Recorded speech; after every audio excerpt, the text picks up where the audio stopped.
cuando piensa, leía un comentario hace poco que decía que el aumento de las iglesias en Estados Unidos han sido más las iglesias hispanas abriéndose que las iglesias propias americanas que se han abierto en los últimos 10 años. Pero decía que el 80% de estas iglesias hispanas han sido abiertas o empezadas o plantadas por emigrantes de primera generación. Los que han llegado, o sea, han sido de 100 iglesias hispanas, 80 han sido empezadas por emigrantes de primera generación. Y usted está viendo un caso real. Aquí lo vemos en nuestra iglesia. Dios mismo, nosotros venimos como primera generación hace 10 años atrás, y al igual que muchos pastores que usted conoce en este tiempo. O sea que, de cierta forma, obstruir esa emigración a largo plazo, no sé lo que va a pasar.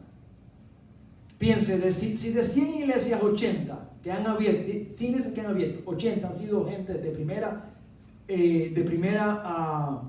generación que han llegado y la han abierto. Entonces, si se reduce la cantidad de gente que llega a este país, ¿qué va a pasar con las iglesias hispanas de aquí a 20 años? Eso es números y es lógica. Entonces, ¿por qué? Porque la segunda generación, nuestros hijos, tus hijos, se reduce el deseo de plantar iglesias a niveles descomunales. Se reduce la carga ministerial, se reduce, no quieren llevar esa carga ministerial. Cuando eres segunda generación, tercera generación, muchos buscan iglesias americanas que estén ya establecidas, que estén ya fortalecidas, con un budget, con un presupuesto. Y entonces muchos, los que quieren salir al ministerio, lo que hacen es unirse a estas iglesias que están ya formadas y ya alguien pagó el precio hace un tiempo y ellos se unen a esa iglesia, y no está mal. Pero lo que quiero darles es un panorama, diríamos, general de Estados Unidos de América. ¿Qué podrá pasar de aquí a 20 años con la iglesia hispana? Si nuestros hijos no quieren saber de levantar ministerios, solamente trabajar, mantenerse en el Señor y servir en una iglesia que está establecida. Y la tendencia va a ser una iglesia en inglés. Pero en medio de todo eso, hay alguien que está orquestando toda la orquesta, que es Dios. Por encima de todos los números que a veces nos sorprenden, nos dejan preocupados por todo lo que estamos viendo ahora mismo, la inmigración, los documentos, las deportaciones, todas estas cosas. Por encima de todo eso, hay un plan maestro, hay un plan magistral que no se detiene y que ninguna de las decisiones humanas lo sorprende, sino que Él está caminando en pactos y propósitos con los hombres.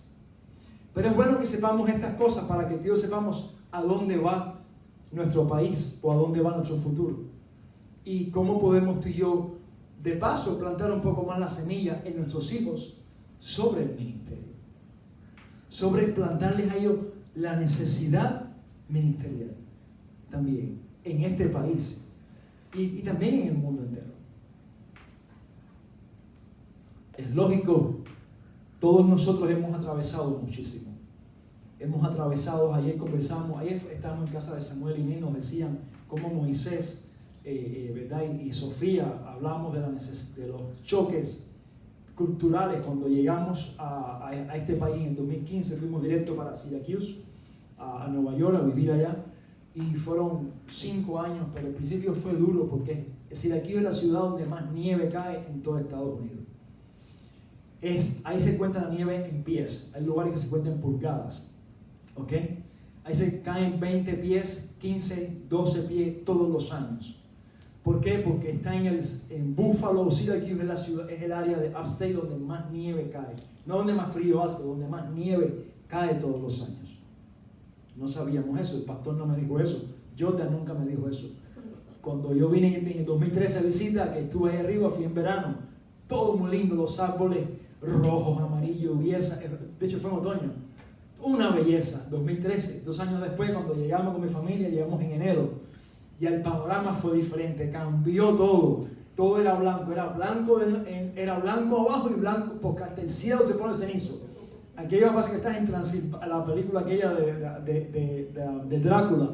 Es una cosa terrible. La película de horror. ¿Verdad? Y nosotros ese impacto y vimos el impacto en nuestros hijos, vimos el impacto en Sofía. Por ejemplo, Sofía un día, como a los 5 días de estar, cogió su almohada y nos dijo a Lady y a mí, me voy, ¿pero dónde tú vas? Me voy para mi casa con Nina es su abuela, en Cuba, imagínate tú. Y ella ha tenido 2 añitos con la almohada, o sea, con el dedo en la boca y la almohada que arriba, me voy, ¿para dónde tú vas? Ya me cansé, ha sido demasiado. Porque el plan era viajar como pastores para México. Estuvimos en México, la bella ciudad de México, estuvimos allá 2 noches, pero después el plan era como un pastor seguir y todo el proceso y ya venir con otros pastores y venir para acá.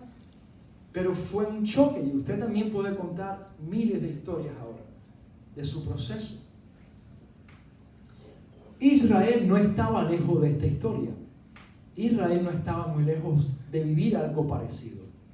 Y ellos tenían un canto fijo para cuando atravesaban sus largas migraciones, sus largos viajes para subir a Jerusalén a adorar en el momento de la Pascua. Todos los años Israel tenía que subir. ¿Recuerdan ustedes qué pasó con José cuando fueron a buscar un lugar para que Jesús naciera? ¿Qué pasó con José cuando recuerdan que tuvieron que virar a Jerusalén y estaban buscando un lugar para que María pariera y no había lugar?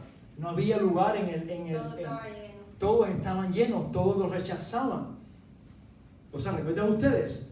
Y aquí, ¿verdad? Ellos estaban subiendo para el censo, pero anualmente subían para lo que se llama el Passover o la Pascua, que era el momento del Cordero, se celebraba. Entonces, todos tenían que subir a esa hora. Ahora, cuando ellos subían, ellos iban cantando un salmo. Se lo sabían de memoria. Y era el Salmo 121. Era el salmo que ellos cantaban constantemente mientras iban en grupo, todos iban cantando. Alzaré mis ojos a los montes. ¿De dónde vendrá mi socorro? Mi socorro viene de Jehová, que hizo los cielos y la tierra. Hermano, era una fiesta.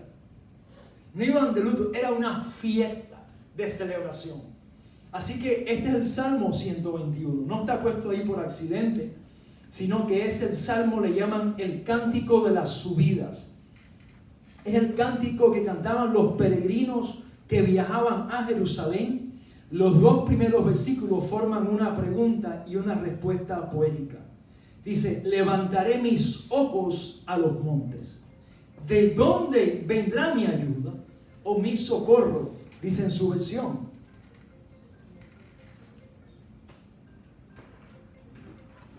Dice en su versión.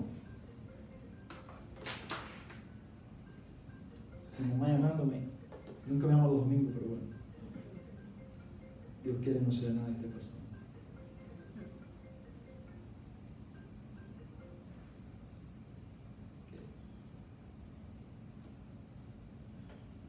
Mi mamá llamando. Y Israel sabía lo que estaba haciendo porque sabían a dónde iban.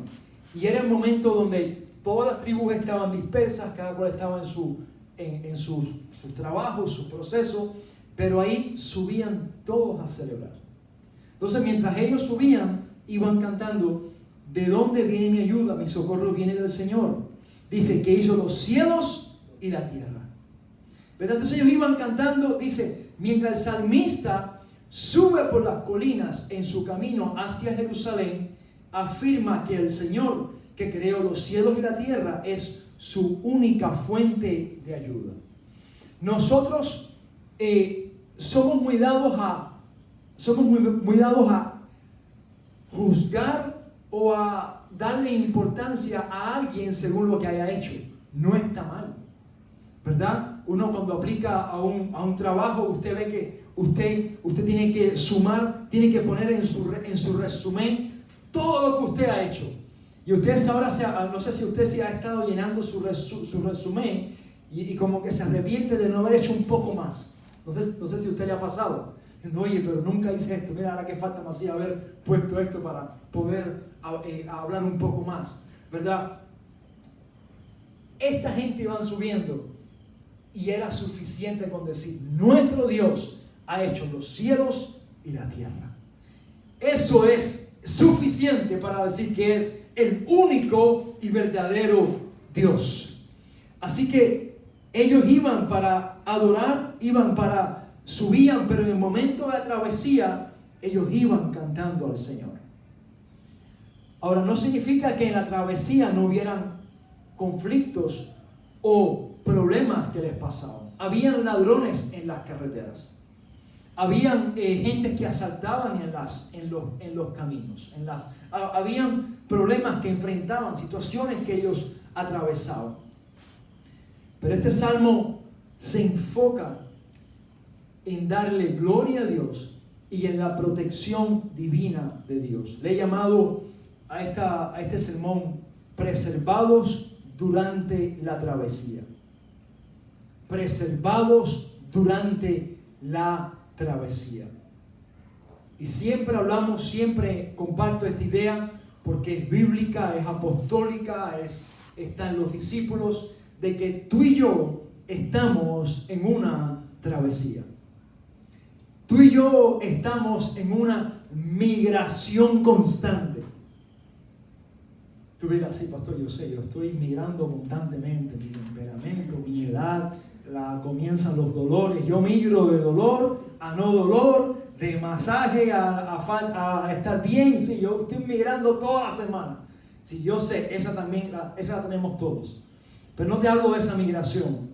Te hablo de una que es en camino, en pos a una patria celestial, la cual es la misma gloria de Dios. Pero antes que lleguemos allá, tú y yo seremos preservados literalmente, hermanos, sea por el fuego. Cantamos en esta oración de la bondad de Dios, preservados por el fuego.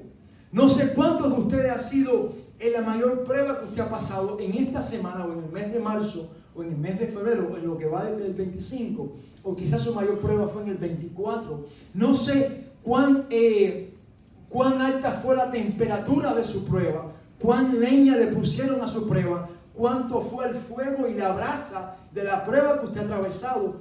Pero el salmista nos está diciendo: no dará tu pie al resbaladero. Y aquí viene la promesa, hermano, más gloriosa que tú puedas escuchar: ni se dormirá el que te guarda. Amén. Hermanos, ni se dormirá el que nos guarda. No descansa, no reposa. Su reposo fue para que tú y yo entendamos que debemos descansar en Él y separar tiempo para Él. Pero el Señor no duerme. Es algo tan sencillo, es algo tan básico, pero que a la misma vez es transformador.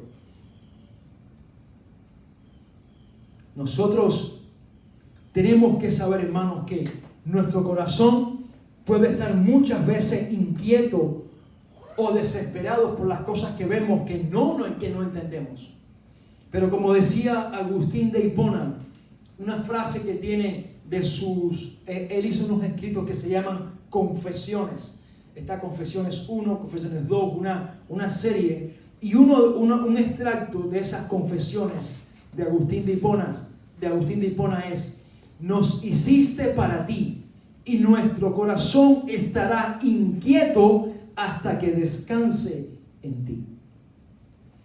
Nos hiciste para ti. Dios nos hizo para Él.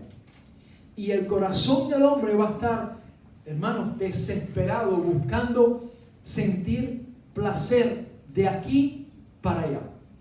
Buscando sentir un placer o una realización en muchas cosas.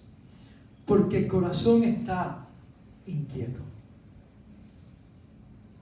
No sé cuántos han visto a sus hijos, quizás usted mismo, cuando iban no sé, la primera vez que entró a Walmart y vio la parte. Yo cuando la niña era más chiquita, que entramos, yo trataba a toda forma de desviarlos de los juguetes. Ese sector no toca hoy, no toca y no toca, ¿verdad? Pero Sophie, que es la más, de alguna forma nos buscaba algo que estaba cerca de los juguetes.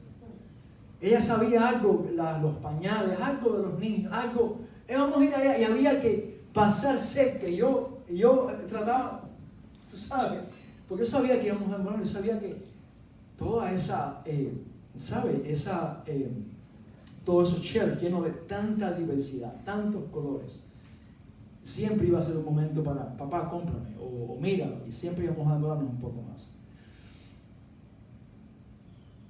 El corazón del hombre va a estar inquieto hasta que encontremos al Salvador. Porque como decía Agustín, fuimos hechos para Él. Amén. Fuimos hechos para Él. Por tanto, tu alma gemela, si quieres llamarlo así, es el Señor, que nos hizo para su gloria. Pero mientras estamos en este mundo, vamos a estar buscando, queriendo llenar el vacío con muchas cosas, que todas son al final perecederas, son temporales, no llenan el vacío. Hoy está, mañana no está. Así que el Señor es nuestro guardador.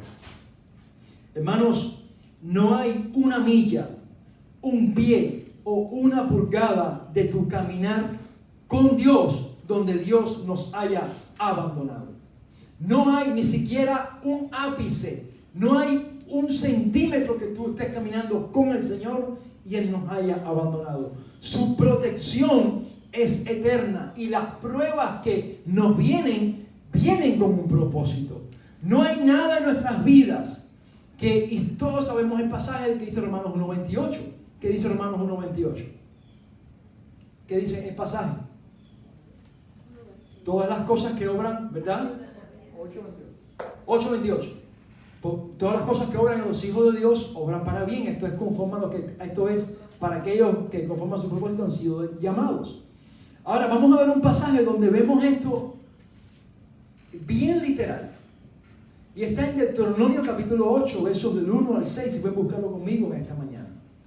Dice Deuteronomio 8, versos del 1, vamos a leer del 3 al 5. Capítulo 8, dice: cuidaréis de poner por obra todo mandamiento que yo os ordeno hoy, para que viváis y seáis multiplicados y entréis y poseéis la tierra que Jehová prometió con juramento a vuestros padres. Dice, y te acordaréis por todo el camino por donde te ha traído el Señor tu Dios estos 40 años en el desierto. Dice, para afligirte. Usa 3 verbos. Estate conmigo ahí, Deuteronomio 8, versos del 1 al 3. Dice, ¿para qué te trajo todos estos años? Y usa los 3 verbos que relatan y que nos da a entender la travesía de Israel y también nuestras vidas en estos días.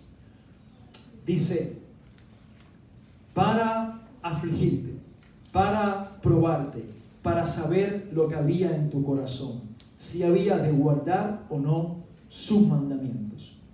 Y te afligió y te hizo tener hambre y te sustentó con maná, comida que no conocías tú, ni tus padres la habían conocido, para hacerte saber que no solo de pan vivirá el hombre, mas de todo lo que sale de la boca de Jehová vivirá el hombre. Reconoce a sí mismo en tu corazón que como castiga el hombre a su hijo, así Jehová, tu Dios, te castiga o te corrige, dice otra versión. Qué interesante saber que nosotros como padres hemos corregido. Qué interesante saber que tú y yo como hijos también hemos sido corregidos. No todos han tenido la misma historia familiar de haber sido criados por sus padres. Hay algunos de ustedes que han sido criados por su abuelo, sus tíos, ¿verdad? No en todos ha sido el escenario fijo o estándar. Han sido diferentes. Algunos han sido criados solos por su mamá o solos por su papá. El escenario puede ser, pero todos hemos sido corregidos en algún momento. Bueno, cuando miramos al Padre Eterno, cuando miramos al Dios Eterno como figura paternal, también debemos esperar de Él lo que es la corrección. Pero esa corrección, hermanos, es por amor y es para bien. Es una corrección en amor. Es una corrección por tu bien, por tu edificación y últimamente para su gloria. Para su gloria. Los salmistas, el pueblo entero iban cantando esto. Pero hermanos, tú y yo somos tan pesimistas. Hay una frase que siempre se nos grababa en mi país debido a las dificultades. No es fácil. No sé cuántos. No es fácil. Hace años, yo creo, el Señor tuvo un trato conmigo de que estábamos en Nueva York un día predicando yo sobre eso y hablando de que no debíamos decirla, y Dios mismo así a mi mente medio hipócrita, tú la sigues diciendo. Y Dios trató fuerte conmigo, no la digo hace años ya. Ya se fue un trato con el Señor y decidí no decirla más. Pero tú y yo hemos crecido con esa tendencia de estar siempre con la queja, de estar siempre con el, no solamente el pesimismo, más también no ver la providencia de Dios en un asunto en tu vida que está pasando. Tenemos los lentes empañados constantemente. Nuestra visión para con las cosas de Dios no está no está 20-20 siempre, por supuesto. Nuestra visión está a veces obstaculizada por conceptos, muros de ideologías, de filosofías que hemos levantado, que nos han criado, que hemos sido criados o que hemos sido enseñados, y no nos dejan ver la providencia de Dios, la bondad de Dios en cada escenario de nuestras vidas. Israel estaba, ¿por qué nos pasan estas cosas? Dios tuvo que decirle, escúchame, les voy a decir ahora la anatomía del éxodo de Israel. Aquí está, Deuteronomio 8, versos del 1 al 5. Esa es la explicación. Si quieres saber por qué 40 años, por qué si algo que era 12 días, de repente se desviaron, ¿por qué? Es que Dios mismo lo provocó. Es que Dios mismo lo provocó. Oye, pero qué retardados son, se desviaron del camino. No, es que Dios estaba en ese error. Es que la presencia de Dios estaba ahí. El plan magistral de Dios de 1000 millas en adelante, de 1000 años después, estaba en este proceso. Tenían que sufrir. Tenían que sufrir. Para que también junto con el sufrimiento vieran la provisión.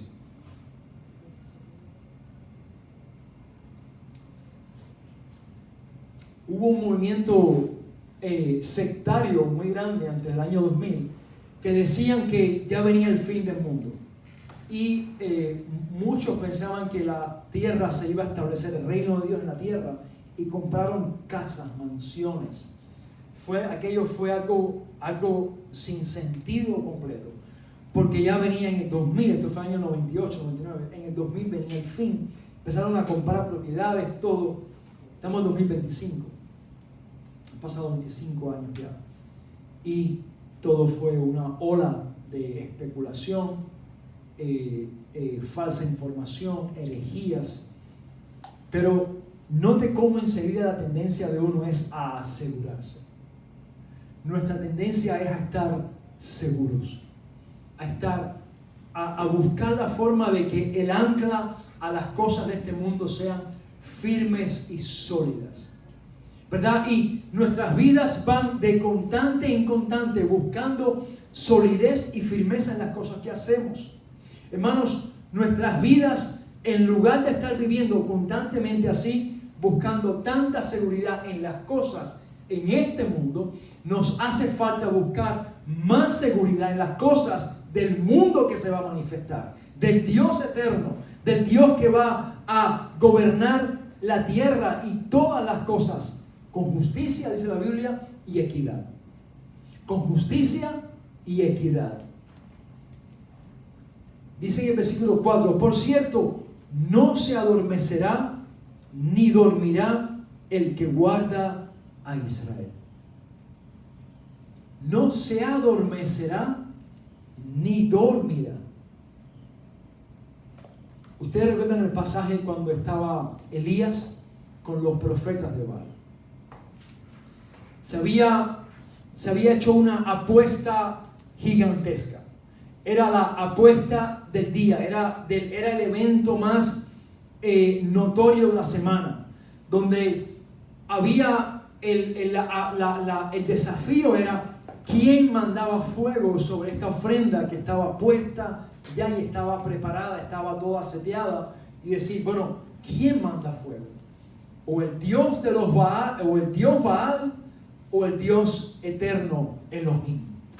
Y saben ustedes el pasaje donde Elías comienza a burlarse de los profetas de Baal. Ellos están ahí cantando, algunos están rasgándose el cuerpo con cuchillas para que saliera sangre, para ver si al menos de esa forma el Baal se despertaba y mandaba fuego, porque siempre que había ofrenda de sangre era como decir, era el tope, era decir, la ofrenda más alta que se le podía dar a un Dios, era cuando había derramamiento de sangre. Así que ellos se empiezan a rasgar la piel, y Elías sencillamente está diciendo de forma irónica, quizás el Dios de ustedes tomando una siesta, ¿verdad? Pero hermano, nuestro Dios no duerme ni descansa. Nuestro Dios no duerme ni descansa. El Señor es tu guardador. El Señor es tu sombra a tu mano derecha. El sol no te fatigará de día, ni la luna de noche. Quiero que vean conmigo en su Biblia, en el libro de Efesios, capítulo 1, en esta mañana.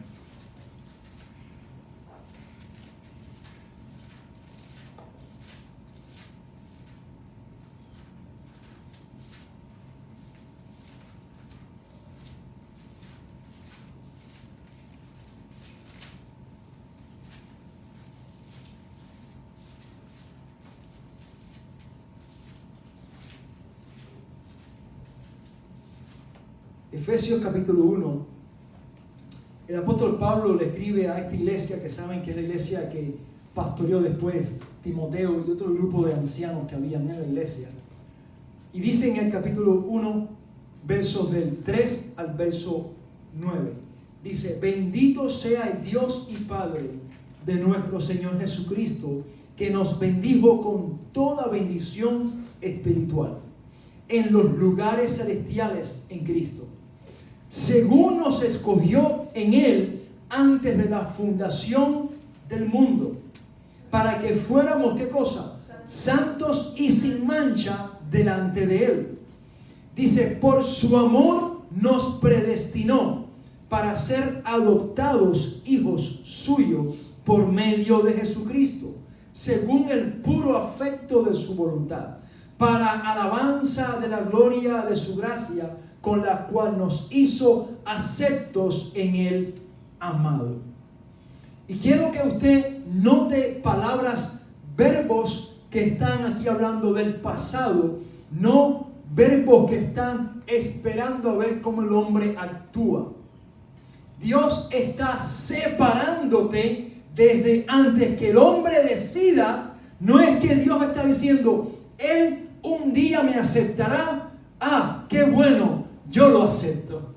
No, Él nos está separando antes que usted y yo respondamos, diciendo, tú eres mío. Eres predestinado. Hermanos, esto es un tema bien maravilloso. En lugar de tan polémico, es esperanzador. En lugar de tan conflictivo, es bello. Saber que el Dios eterno, en su gracia, nos escogió antes de la fundación del mundo. Y Dios estaba preparando a Israel para que fuera como un símbolo de lo que vendría a ser hoy en día la iglesia. Porque todo el recorrido de Israel es lo que la iglesia está viviendo hoy. Tú y yo como cristianos no estamos conformes con las cosas de este mundo, ¿cierto o no? Si tú estás enamorado de las cosas del mundo, hermanos, hay cosas que Dios desea tratar con tu vida. Si no estás en una batalla espiritual diaria con las cosas de este mundo, entonces significa que te relajaste, has vencido, pusiste las armas en el piso, estás vencido. You are defeated. La travesía de Israel es un símbolo constante de la travesía de la iglesia en medio de este mundo. Hasta que el Rey de Reyes se manifieste por completo y el Rey de Reyes ya venga en su caballo blanco y la iglesia le espere de forma victoriosa y seamos arrebatados todos ese día en los cielos. Pero mientras tanto, en esta travesía, nuestros ojos tienen que estar, hermanos, en el amado. En el amado. Nuestros ojos puestos en él. Por eso es que dice la canción o el salmo: alzaré mis ojos a los montes. Alzaré. Y yo, cuando acabado de convertir, yo no entendía esto. Venía del mundo, nunca había leído la Biblia en mi vida. ¿Por qué alzaré?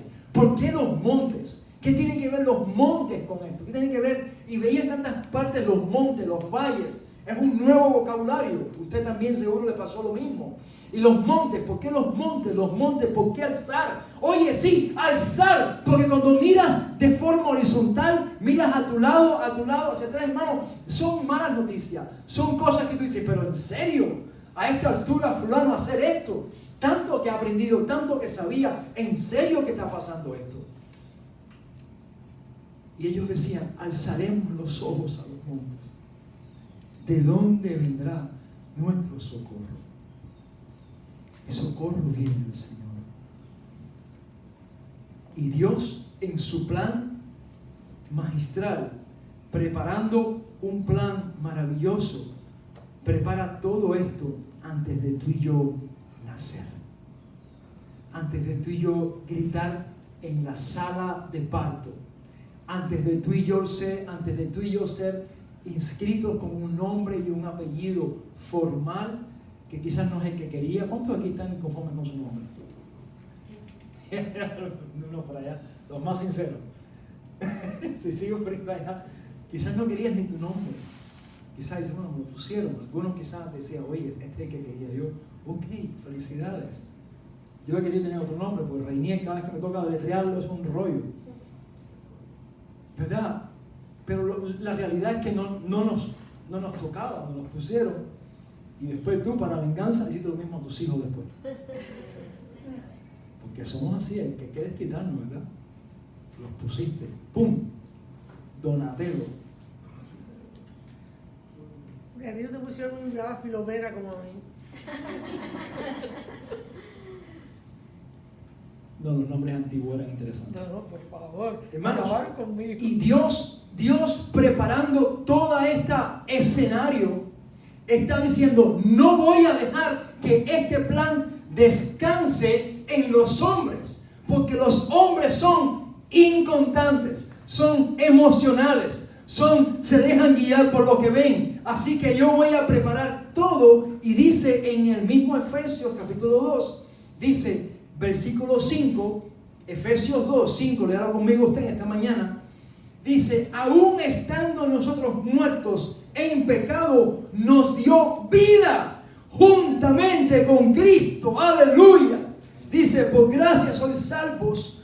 Dice, juntamente con Él nos resucitó y asimismo nos hizo sentar en los lugares celestiales con Cristo Jesús, para mostrar en los siglos venideros las abundantes riquezas de su gracia en su bondad para con nosotros en Cristo Jesús. Porque por gracia sois salvos por medio de la fe, y esto no es de ustedes, pues es un don de Dios. Alabado sea Dios. No por obras para que nadie se jacte o se gloríe, pues hechuras suyas somos, creados en Cristo Jesús para buenas obras, las cuales Dios preparó de antemano para que anduviésemos en ella. ¡Aleluya! Dale un fuerte aplauso al Rey de Reyes en esta mañana. Hermano, qué tremendo el caminar. Hermanos, usted seguro no sé usted cuál fue su trasfondo, si fue ateísmo, si fue filosófico, si fue santería, no sé cuál fue, pero yo he salido de la santería, de la idolatría, de estar postrado dándole ofrendas a dioses de palo, de madera que no se movían. Yo a veces deseaba, venido de ahí, a Cristo Jesús. Es algo tan glorioso, que yo quiero todo el que se enfrente, que yo pueda conversar sobre esto, yo lo voy a hacer. Don't care lo que piensen. Y lo he hecho por muchos años. Hermanos, es un Dios vivo. Nuestro Dios está vivo. No hay que repararlo, no hay que restaurarlo, no hay que pintarlo porque se desgasta, porque tiene un fading a veces. No hay que arreglarle ahí. No, nuestro Dios está vivo. Aleluya. Y todo lo que ha querido hacer, lo ha hecho y lo va a seguir haciendo. En tu vida no están las cosas como quiere que pasen, que estén. Pero lo que sí te puedo decir es que Él está contigo y tú eres hechura suya. Aleluya.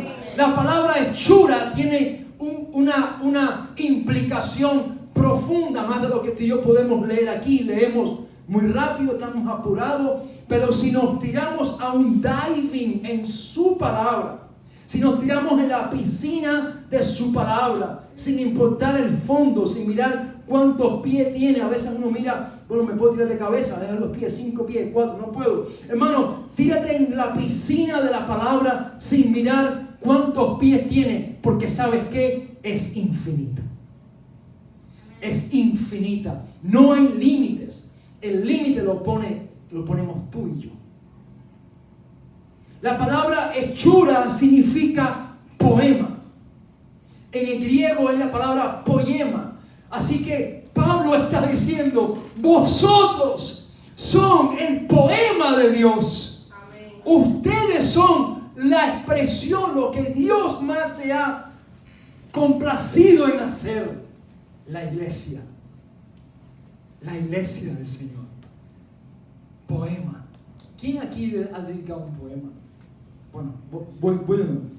¿Cuántos aquí hacían poemas? Hacían. ¿Cuántos hacen poemas todavía? Ya no. Bueno, un sincero atrás, ya no. Hacían. Yo hacía poemas. Tengo que mejorar, tengo que volver a hacerlo. Como llega la música. Hermanos,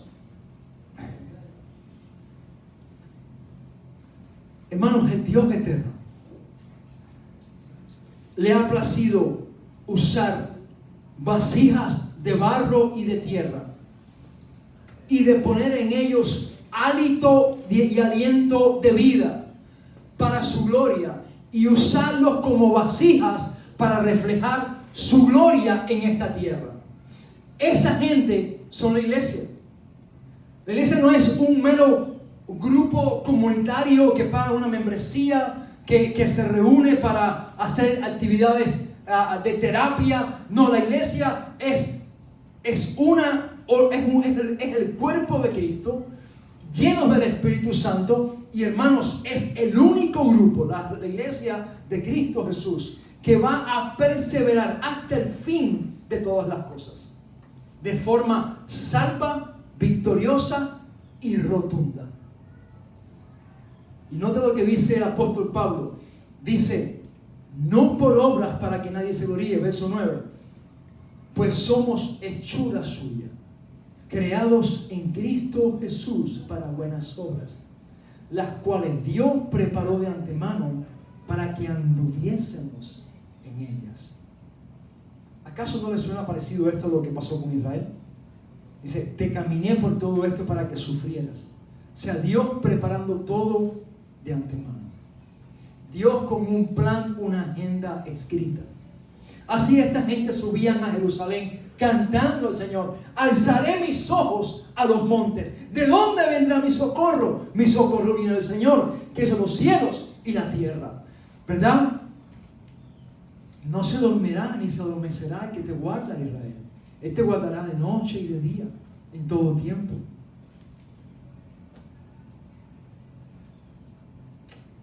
Pero hay un elemento en esta conexión que es la que tú y yo tenemos que trabajar constantemente. Y se llama nuestra fe. Tenemos que trabajar en eso constantemente. Nuestra fe. Porque nuestra fe es la que Dios va a premiar, como dice en el libro de Hebreos 11. Tú no puedes estar cantando al Padre, alzaré mis ojos a los montes, sin fe.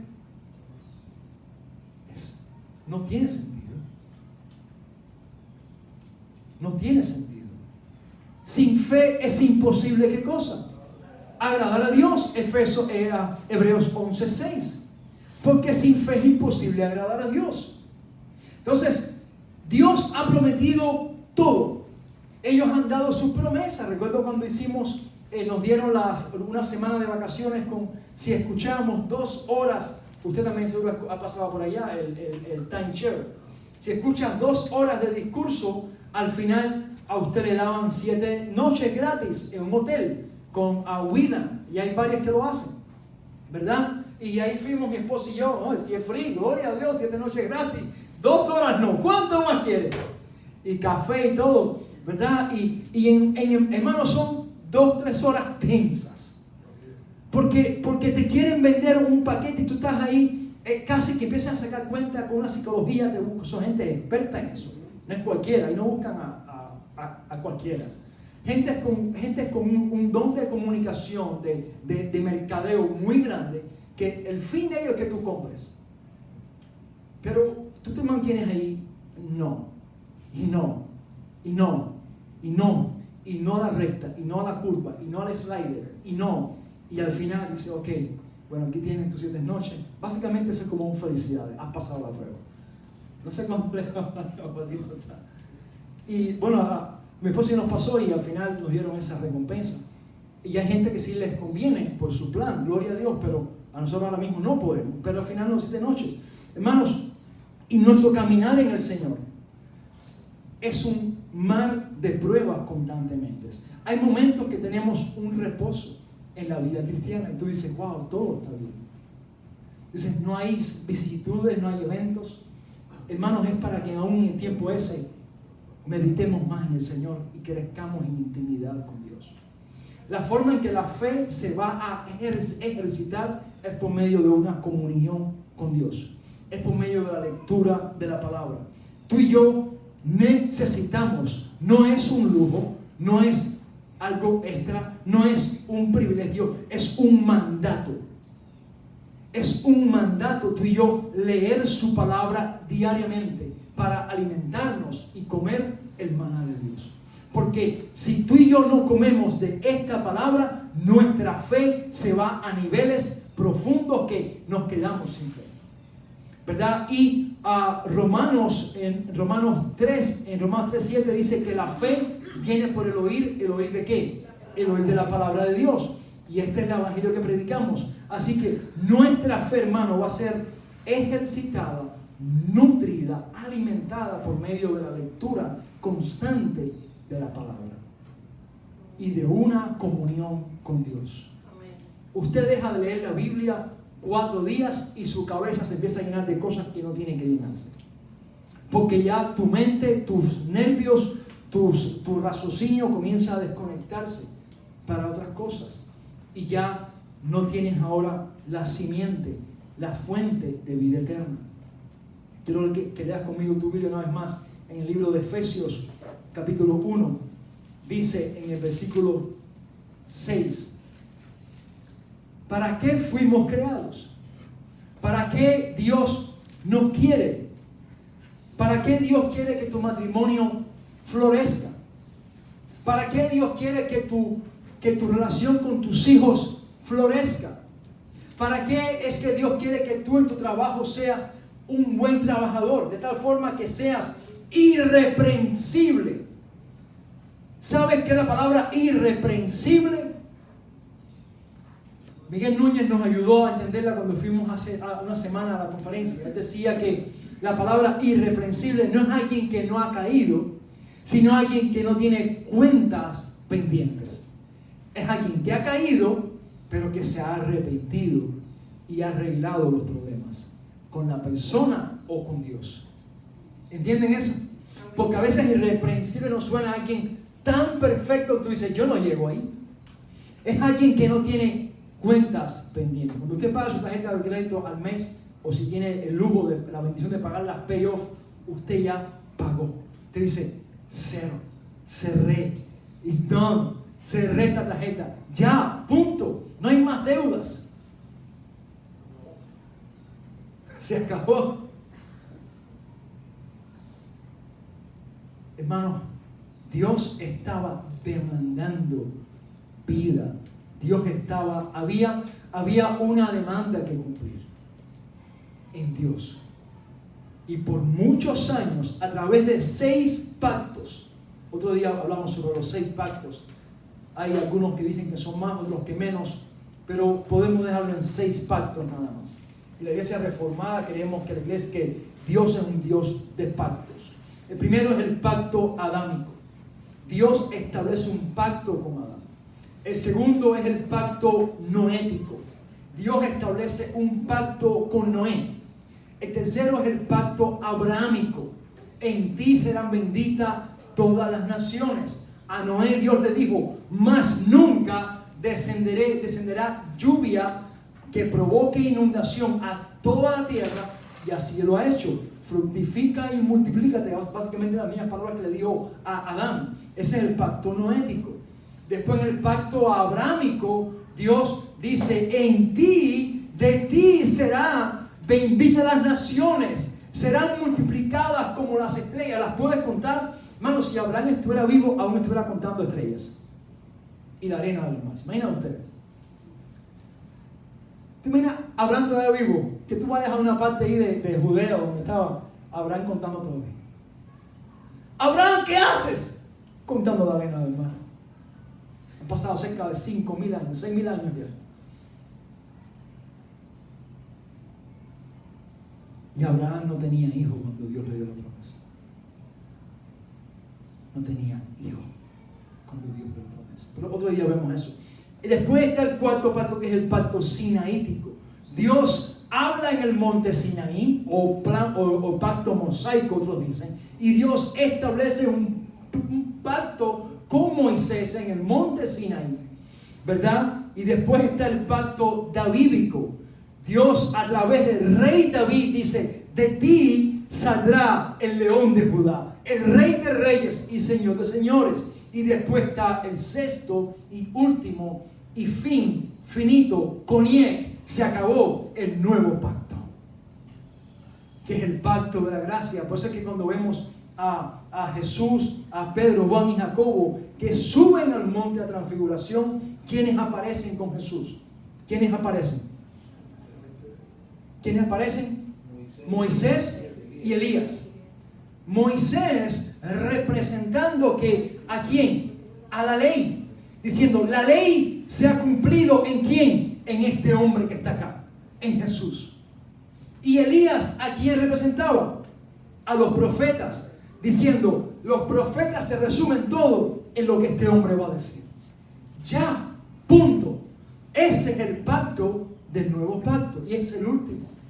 Hermanos, y tú y yo en nuestro caminar nos hace falta desarrollar la fe constantemente y exponernos más a su palabra para crecer con solidez y, como decíamos unos domingos atrás, como los cedros del Líbano, que florecen y que dan, recuerden ustedes, su primera fruta ¿cuándo?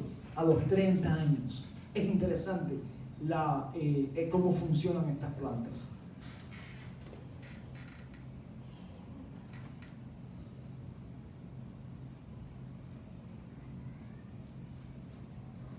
El Señor es nuestro guardador. Y Dios se ha movido a través de pactos. Porque tú y yo podemos fallar a los pactos que hemos hecho. Pero Dios jamás ha fallado a sus pactos. Y un pacto es un acuerdo entre dos partes o más partes. De tal forma que Dios nunca ha incumplido su pacto. Un día ese pasaje a mí me gusta mucho. Pero Dios, estando en un diálogo con Abraham directamente. ¿Saben ustedes el pasaje? Está la ofrenda y los dos debían acercarse al momento de la ofrenda. Pero dice la palabra que Abraham se quedó dormido. Dios tuvo que pasar por el medio, regresar, y así Dios tuvo que cumplir la parte del hombre y la parte de Dios. Para que al final veamos que tú y yo no cumplimos nuestra parte. Otro día entramos, este es un pasaje lindo, donde podemos ver, hermanos, que nosotros hemos fallado y que Dios ha hecho su parte 100%. Alabado sea su nombre. Donde quiera que estés, hermano, sea el evento que estés pasando, yo te quiero decir esta mañana, confía en el Señor. Él está contigo y quiere que florezcas donde estés. Dios no quiere que tú estés a media máquina, ni que tú seas uno más en el montón. Dios quiere que tú donde estés florezcas, que prosperes en el Señor, que reverdezcas como las plantas en el Señor. Donde estés y donde apliques, Dios desea bendecirte. Sí, sí y amén. Aleluya. Ponte esta mañana de pie.